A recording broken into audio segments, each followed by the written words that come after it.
This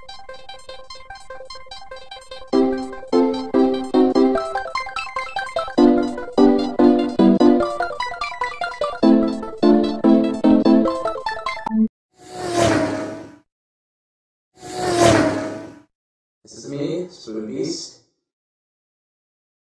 Welcome back, everybody, to yet another edition of Smash Brothers Talk with me, your host, Spoon Beast, as usual, giving you all the very latest in terms of speculation for Smash Brothers. It's in the air, ladies and gentlemen. It's kind of like the elephant in the room. Not really. It's not really all that big. But we're in my last full month of building up to E3.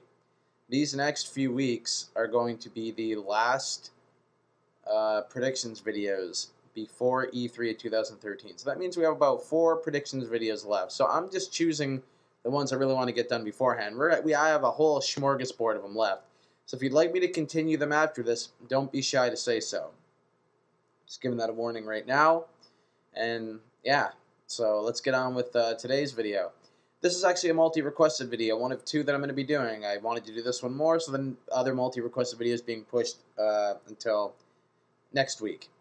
I was asked by Dark Zoroark a while back, I'd say about a month ago, on my Mega Man video about if I could do a video on Banjo-Kazooie. Not long after that, I also got a PM from another fellow subscriber of mine, 360 Fire Devil, so thanks to both of you guys. Will be going in the description for this video. Asking me, basically the exact same thing. Can you do a video about your thoughts, if you have any, of course, about Banjo-Kazooie in Super Smash Bros. 4? So here we go. It's kind of a big topic. I mean, it's kind of moot in a way because Microsoft, I'm not going to drag on and do this, that, and the other. Microsoft owns Rare. Rare owns Banjo and Kazooie. Therefore, Microsoft owns that intellectual property. It is theirs. Rare was bought out by them either, I think, early in the years of the 360. It was basically... No, they got bought out right in the original Xbox because Conker's Live and Reloaded, which was basically just more of a multiplayer focused Bad Fur Day, as long as a graphical update to the story mode was an original Xbox game. So they got bought out right after the Nintendo 64 era by Microsoft, so that Rare could develop games for their Xbox consoles. They did it with Live and Reloaded for Xbox. They did it for Banjo and Kazooie Nuts and Bolts for 360, and they haven't really done anything with them since.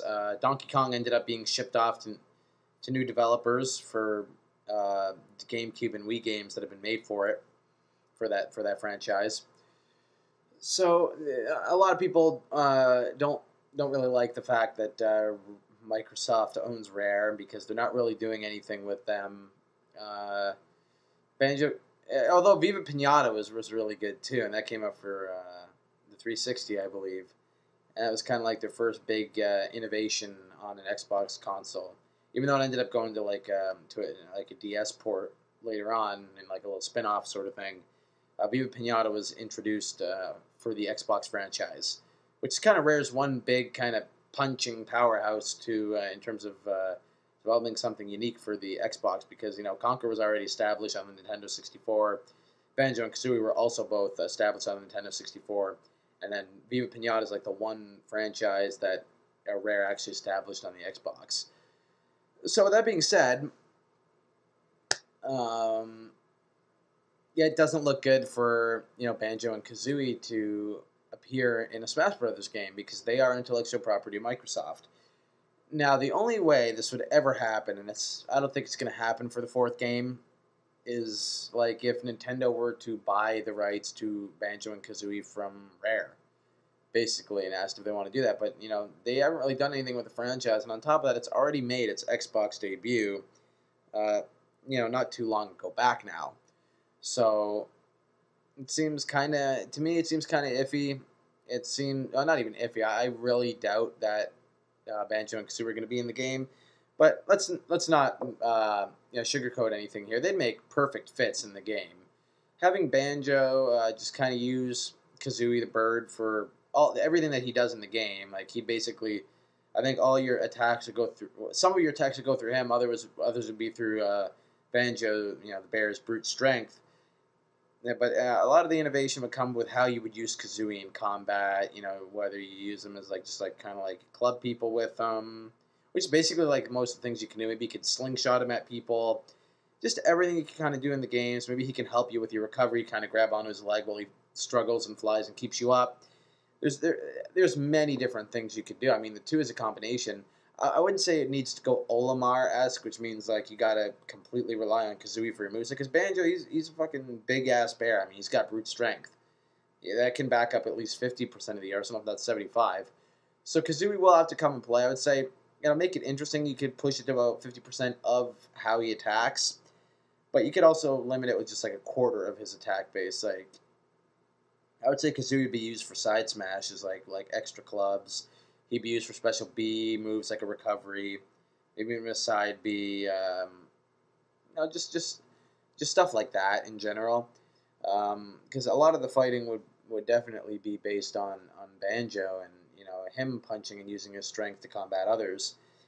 You can also ask how they would, because they're both known for using building stuff to use for transportation in the game, especially nuts and bolts, which I know I've already said is like an Xbox game, but that has content that spread over from the first Banjo Kazooie games that were actually on the Nintendo 64. It kind of started there with them like kind of using primitive, this kind of jungle version of steampunk technology, which for the most part it'd be pretty cool, but like I can't see them building like a cool palm tree plane or anything like that, so to speak.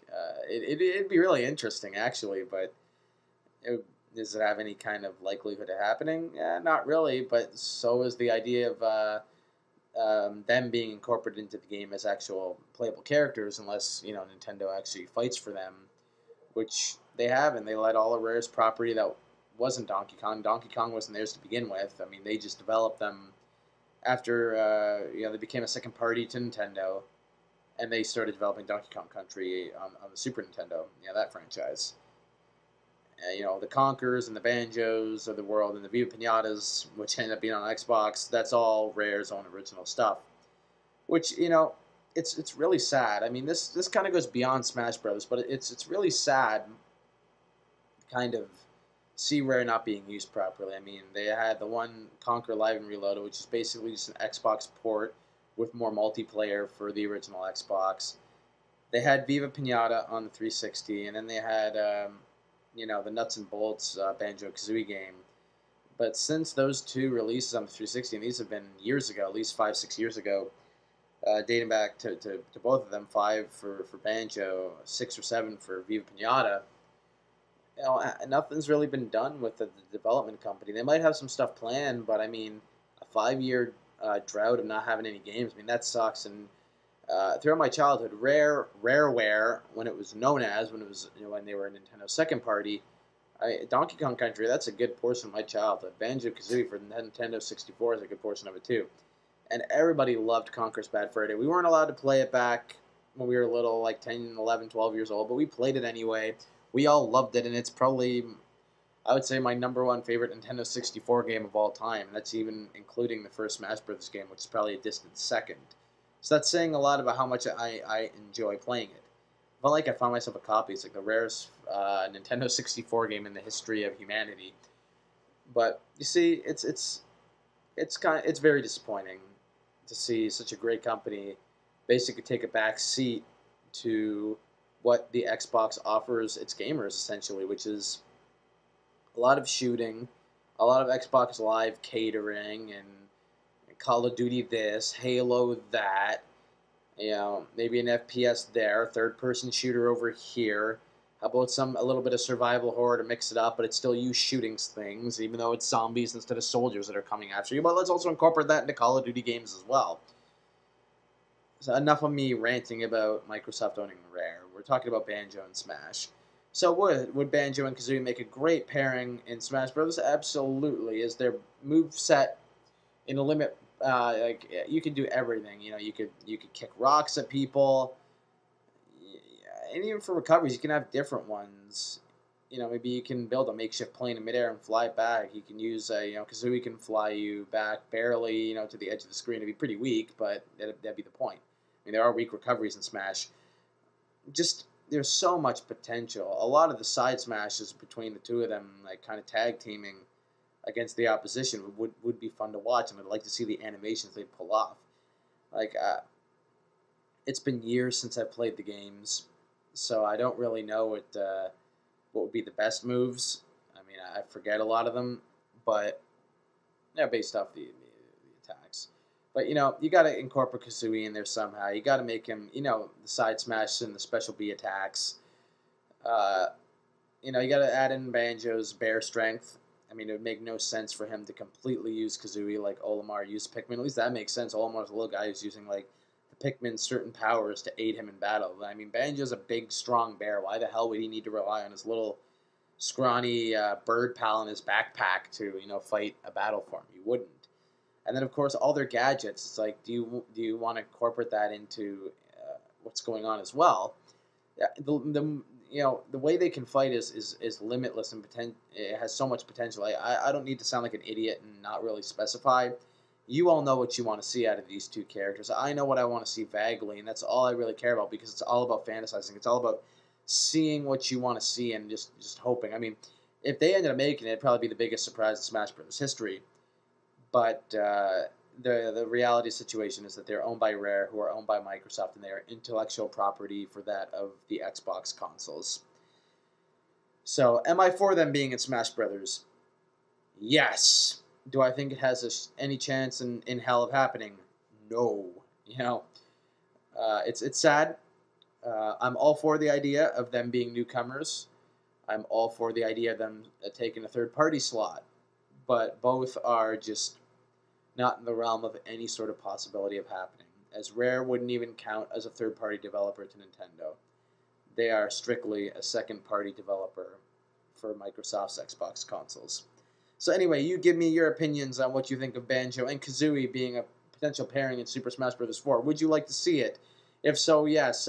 Probability-wise, do you think it has any chance in hell? I say no. Maybe you think differently. And as I said, if you still want me to do request videos, do leave a comment and say that you're all for it and that you'd love to see me continue doing these. And if you want to, also leave a request of your own. I always say this at the end of every video. I also say this at the end of every video. Give it a thumbs up if you love this video, a big-ass thumbs down if you hated it. Visit www.fanboysanonymous.com. Follow me on Twitter at Spoodbeast. And, yeah, go to the Spoodbeast Facebook page, which is linked on the top of my channel under a Facebook button. So, yeah, go do that stuff. And I'll see you all here next week, usual time. Talk to you later, folks. Peace.